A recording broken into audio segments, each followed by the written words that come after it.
কুষ্টিয়ার ভেড়ামারা উপজেলা বিএনপির দ্বিবার্ষিক সম্মেলন হঠাৎ স্থগিত করায় ক্ষুব্ধ নেতাকর্মীরা বিক্ষোভে ফেটে পড়েছেন। বুধবার বিকেলে ভেড়ামারা বাস স্ট্যান্ডে উপজেলা বিএনপি ও সহযোগী সংগঠনের উদ্যোগে অনুষ্ঠিত প্রতিবাদ সমাবেশ ও বিক্ষোভ মিছিলে হাজারো নেতাকর্মীর অংশগ্রহণ ঘটে। আমরা জেল খেটেছি এবং মার খেয়েছি, আমাদের বাড়ি ঘরের উপর অত্যাচার হয়েছে। যারা ক্যান্ডিডেট আজকে হয়েছিল তারা নির্যাতিত কর্মী, একটি কুচক্রী মহল কার নেতৃত্বে জানে না আজকে এই সম্মেলন বন্ধ করে দিয়েছে। নেতাকর্মীরা স্লোগান দেন, ভোটের মাধ্যমে নেতা নির্বাচন করতে চাই, ভোট চাই, ভোট চাই। সমাবেশে বক্তারা অভিযোগ করে বলেন, মঙ্গলবার রাত 11টার দিকে হঠাৎ সম্মেলন স্থগিত করা হয়, যা ছিল অনাকাঙ্ক্ষিত। এ সময় দ্রুত নতুন তারিখ ঘোষণার জন্য বিএনপির ভারপ্রাপ্ত চেয়ারম্যান তারেক রহমানের হস্তক্ষেপ কামনা করা হয়। সেই লক্ষ্যে আপনি কুষ্টিয়া জেলা যারা নেতৃত্ব দেয় এবং খুলনা বিভাগের যারা নেতৃত্ব দেয় তাদের কাছে আপনি বলবেন এই ভেড়ামারাতে যাতে আবার পুনরায় দ্বিবার্ষিক সম্মেলনের মাধ্যমে পুনরায় যাতে ভোট হয়।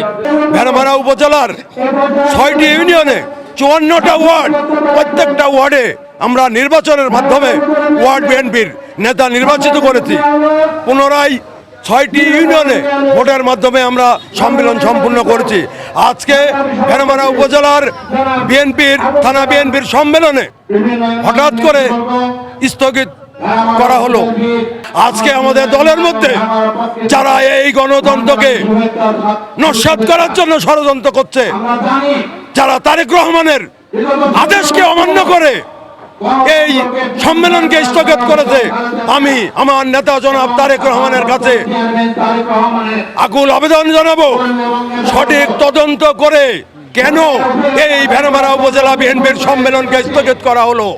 কারা এরা, কাদের নেতৃত্বে এরা কি আসলে বিএনপি করে? তারেক রহমানের 31 দফা বাস্তবায়ন করার জন্য তারা আছে। সম্মেলন হবে না হাইকমান্ডের নির্দেশনায় এই খবর আসার পরেই ভেড়ামারার উপজেলা বিএনপি মনের দিক দিয়ে অস্থির এবং অশান্তির বিরাজ করছে। তারই পরিপ্রেক্ষিতে কেন আজকের এই 10 তারিখের সম্মেলন হলো না, এরই জবাব তার জন্য জেলা কমিটি তথা বাংলাদেশ জাতীয় দলের নেতৃবর্গের কাছে, কেন্দ্রীয় নেতৃবর্গের কাছে আমরা আজকে এই প্রতিবাদ সভার মাধ্যমে আমরা জবাব চাচ্ছি। আমাদের একটাই দাবি যে আমাদের উপজেলা বিএনপির কমিটি নির্বাচনের মধ্যে দিয়ে উপহার দিবে।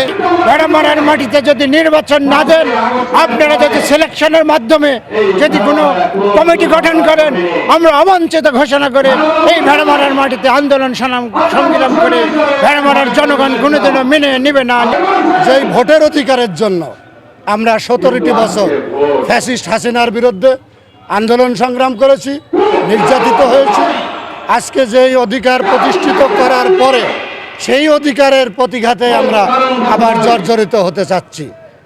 এটা অবশ্যই দেশনায়ক তারেক রহমানের দৃষ্টি আকর্ষণ করে আমরা বলতে চাই যে ভেড়ামারার মাটিতে নির্বাচন ছাড়া বিএনপির কোনো নেতৃত্ব গঠিত হবে না। আমরা তার কাছে দাবি জানাচ্ছি সে আশু হস্তক্ষেপ করে এই ভেড়ামারাতে পুনরায় নির্বাচনের তারিখ ঘোষণা করে ভেড়ামারার এই নেতৃবৃন্দর মনের আশা আকাঙ্ক্ষার বাস্তবায়ন ঘটাবে।